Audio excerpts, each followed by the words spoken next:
Hey guys, it's Joshua with Pikes Peak Wellness Massage. I wanted to start a video log for all of my clients, something that I'm going to keep going week after week after week. And while next week I'm concentrating on couples massage, which is the second most requested subject that I've had, I'm going to start with the most important, which is self-care. Right now, a lot of us can't go outside. We choose not to. We don't want to. And it's really hard to find activities that we might enjoy. So I'm going to cover self-care because self-care is really not that hard to figure out. There's literally thousands of websites that you can Google and find hundreds of activities, things that you can pick and choose. I like this, I don't like that. But people are still not enjoying their self-care, and there's a big reason for that. It's all about choosing an environment that you like and doing something that you love.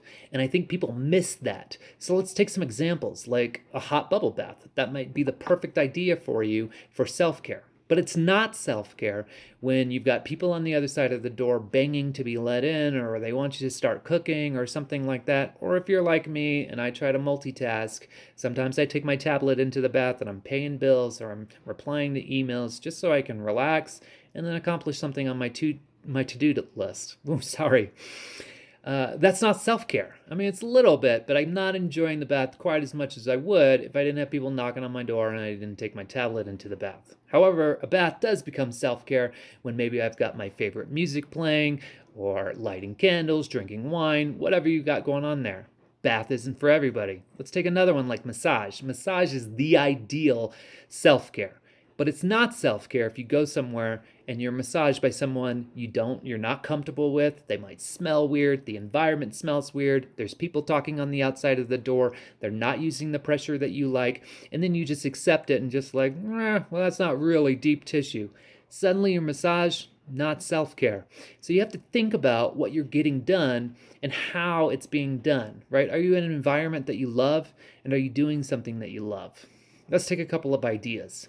So the first thing to accomplish with self-care is to make a list, right? You probably heard that thousands of times. I don't want to make a list. I'm going to tell you, lists work.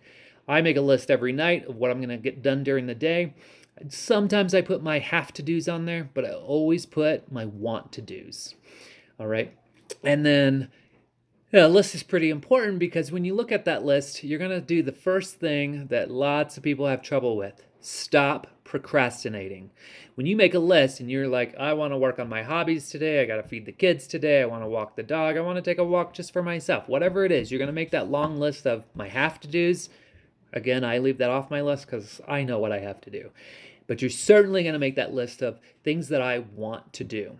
And then you're going to look at that list, right? And it's really easy to be like, you know what? I'm going to start video blogging later, and I'm just going to put that off, and I'm going to put that off, and I'm going to put that off. The first thing to do is stop procrastinating. Hit the first thing on your list. Now, another issue that we have with lists is some of us are multitaskers, like me. I used to work in the medical field. I can draw blood, take a blood pressure, talk to my doctor, talk to my patient, and have a lot of activities going on all at the same time. That's not what you want to do with self-care.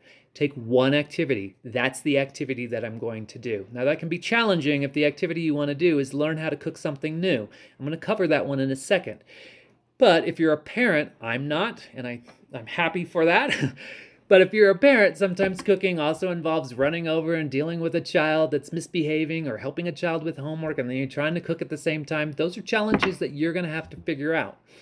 But hopefully you can create an environment where maybe I'm not cooking dinner. Maybe I'm just learning for a moment how to cook something I want to cook for dinner later, right? That is a time that you can create something, a great environment for self-care, right? Put the kids to bed. I'm going to practice cooking this thing. And then do it and just do that activity. Maybe put the music on, you've got music going, you're trying to follow a recipe, you're burning things, and that's okay. That's another issue with self-care is people don't want to do things that they don't know how to do. Right? I come across clients all the time. They're like, oh, you can cook? That's so great. How did you learn? How did I learn? I practiced, right? I burnt things.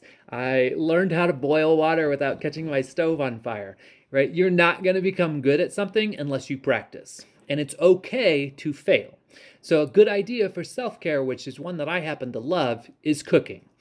And if you're not able to get out and get recipes, right? Like it's hard to leave the house right now. Sometimes you don't want to. There's lots of apps for that. My favorite one happens to be the Food Network app. mostly because they have thousands of recipes on there, and just for fun, they've created videos where you can cook with Bobby Flay. Hopefully I'll get good one day. Hold on, let me pick this up. Hopefully I'll get good one day and I can beat Bobby Flay, right? We can all dream. But there's tons of apps on there. And what's great about the Food Network app is you can literally cook with this expert cooking person and they'll show you how to do it. Another thing is with cooking, a lot of people say, well, I don't cook because it's not creative. Following a recipe, that can be challenging for a lot of people, especially if you don't have teaspoons and tablespoons and cups and, the proper measuring equipment.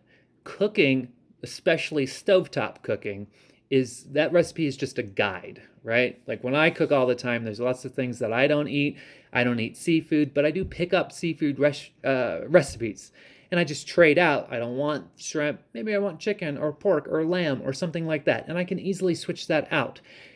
And then when you're cooking, does it exactly require a tablespoon of garlic? Maybe not, right? Maybe I love garlic and I'm going to put 2 tablespoons in there. That's what makes cooking fun, is I have a basic idea of my recipe and then I can pick and choose, no, I'm going to leave the olives out because I don't like that. And that's okay, right? Because then I've taken somebody else's recipe the way that they enjoy it and I've made it so that me and my family enjoy it, right? And so I can mix and mash. Now, when you're baking, that doesn't work. When you need exact measurements for baking, right? Like if it calls for a tablespoon of baking soda and you just, well, I don't like baking soda, I'm not putting in there. Yeah, you've screwed up baking. But I'm not talking about baking. I'm talking about stovetop cooking, frying up burgers or something of that nature. So, dive into cooking. Look into, if you don't like the Food Network app for whatever reason, there are hundreds more that you can choose from. I do suggest the Food Network app. I don't get paid from them, but I happen to love Bobby Flay and all the other cooks on the kitchen, and they do these fun little classes that you can just follow along with, right? And it's easy to just pause, and then I go take care of my kids, or I take care of some other fire that I have to put out, and then I come back, right? But mish and mash. Put that cooking with turning on your favorite music. Music is a huge help just for your own inner peace. Turn off the television, turn the music on. I do suggest during this time in our world to not use the radio, right? Because you're just chilling and you're enjoying your favorite music and then it ends and always somebody comes on with what's happening in the world. And there's nothing wrong with the news, but when you're trying to get into that space, that headspace of enjoying yourself and enjoying your self-care, having that interrupted with, here's how many people are dying from COVID-19, which is incredibly horrible, does suddenly stop the period of, oh, this isn't relaxing anymore. Suddenly my fear and my panic and and the sadness of everything that's happening outside my front door really does start to take away from your self-care. Another really fun one that I enjoy, we just moved, so I don't have this problem because I did this before we moved, but if you have lived somewhere for a really long time, just one morning, open up a closet and take everything in it out of it. Throw it on the floor, right? And then you're going to repackage that closet, putting whatever goes into that closet in there. And anything that doesn't belong in that closet, I'm going to donate to Goodwill. Or I'm going to find another place in my house, not overstuffing another closet, for those items to go. But a lot of times you'll find that closet suddenly becomes cleaner and you've got a lot of junk that you've never touched in the last 18 and 19 months that you just say, I can donate this. And donating things to people in need, really a lot of good self-care. It'll make you feel good. Your house will feel good. Declutter everything. Decluttering, you can't go outside right now. You might as well make the place look beautiful. Right? I've seen a lot of those videos. I actually got that idea from a student of mine. She took a disaster of a closet and redid it and actually looks really good. And I'm one of those OCD people, so when I saw the before picture, I just wanted to kill myself. And then when I saw what she had done with it, I was like, yeah, you know what? I'm a little sad that I've moved and I don't really have that issue right now, but I do live with somebody who enjoys that kind of chaos, and I'm sure I'll get to practice that pretty soon. So a lot of things that you can do, woodworking, right, in an environment that I love, right, or that my family loves. Woodworking in the middle of the living room is probably not a great idea. Maybe on my back patio, if I have a garage, I can clean some of that out. Garages count just like closets. Clean some of that crap out, donate what you don't want, and make a space just for you to do woodworking. Sewing, Recently, I've gotten into that. Looks like a lot of people on the internet have gotten into that, sewing face masks. I did some face masks for my family, and now I've actually kind of enjoyed it because while I'm sitting there with that incredibly frustrating sewing and that stitching, it takes away from my brain where I don't have to think about what's happening outside of my door. Right? It just naturally happened. I got really involved with this sewing, making those face masks, and I actually really kind of enjoyed it. And if you're picking fabrics and things that you like, it can be frustrating, but there's something about your inner peace that goes along with self-care that when you're done and you see this, even if you kind of messed it up, you learn something. Again, we're practicing. You're not going to start sewing and be on Project Runway. But you can see, oh, next time I can fix this. Or, you know what, these are just pajamas. They're pretty good. I'm not really going to wear them out to Walmart. And I'm happy with that, right? And then you get better and you get better and you get better. Another really good one right now that goes along with cooking, because if you're like me, I am not out buying fruits and vegetables right now. I'm a little afraid of people touching them and doing all kinds of stuff to them, so I'm probably not eating the best. But if I do want to eat good, gardening, right? I can just grow all of those fruits and vegetables that I really enjoy and that I love, and I'm not quite picking up at King Soopers. And I'm not suggesting that you do pick them up or you don't. I'm just saying that that's my personal preference. And if you're like me, then let's garden, because it's spring, it's about to be summer. This is a great time to grow things that you love, like tomatoes and cucumbers and whatever grows in Colorado, right? And then you can use those things that you personally grew to then go cook something that you don't know how to cook and enjoy it, all right?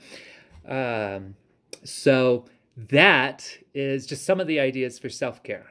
I also do suggest, like I said, music, listening to music, turning the TV off. If you're afraid you're going to miss the news, then listen to the radio. That's a great idea. So you can enjoy a little music and then the radio comes on and you're updated with whatever information you're looking for. Another fantastic idea is journaling. Now, I just recently started this because I'm working on my own inner peace ideas. And one of the major, I think the first step that they said was learn how to journal. And I'm going to tell you, just like the thing told me, it sucks in the beginning. I do enjoy writing. I do enjoy that kind of experience. But I did not enjoy writing just kind of what occurs in my day. So I got a tablet, something I could lock and nobody else could read. That's another thing for a lot of people is I don't want to open up a diary and start reading it. My sister, my brother, my cousin, my brother, whoever is going to pick that up and open it. So a great idea is there's this great journal app that you can pick up that locks. You put in a little code, you can make it as long as you want. Mine's 4 digits long and nobody else can get in there, something random.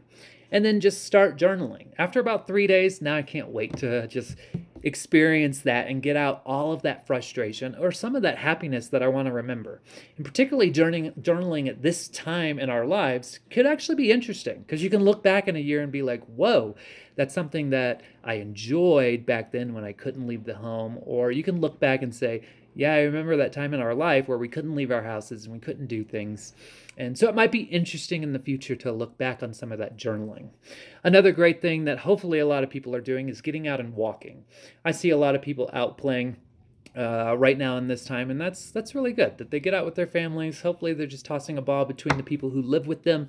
You know, you don't want to go play a football game right now, obviously, where you're throwing a ball to strangers. But getting outside is a really great idea. So what I enjoy doing is walking. And I also enjoy talking on the phone while I'm walking. So I'm trying to multitask. It's a lot better than talking on the phone when you're in your house and you're in the same environment. Yeah, you're finally reaching out to somebody, but I'm still in the same environment, which is my living room or my bedroom. And I'm just trying to stay positive while I'm talking to my friend on the phone. You know what? Talk on the phone while you take a walk, right?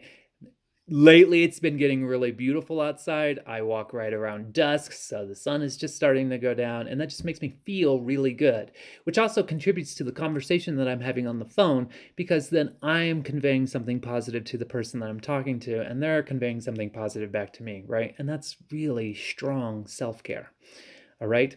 So those are just my ideas for right now. I'm sorry, I am looking at my notes there. So that's what I'm going to cover for now. I'm going to come back and start doing this every week. Next week is on couples massage. And I think a lot of people are really interested in that one. So I'm going to show you some interesting techniques. I'm not going to take out my massage table because everything that I do, I want to show you being able to do it at your house, right? Not a lot of people have a massage table in their house, so we'll be showing you places that you can do massage, techniques that you can do that your partner or whoever you're massaging will really benefit from. All right, so enjoy.